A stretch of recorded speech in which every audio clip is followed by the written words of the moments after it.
วยจริงๆโอ้ยอดหญิงเมืองแพร่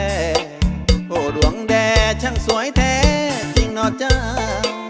น้องอยู่เมืองเหนืองามเหลือที่นงเยาว์อยู่ท่ามกลางป่าเขาเจ้าก็ยังชายลายสวยจริงๆแท้น้องนางภาคเหนือได้พบนวลเนื้อเป็นบุญเหลือสามวัยที่อยู่เมืองกรุงยังไม่มุ่งมาพบควันใจสาวเมืองแพร่สามวัยพี่ขอฝากใจไว้กับควันตาสาวเมืองแพร่จังสวยแท้งามแท้สาวเมืองอื่นก็ยังแพ้สาวเมืองแพร่นะน้องยา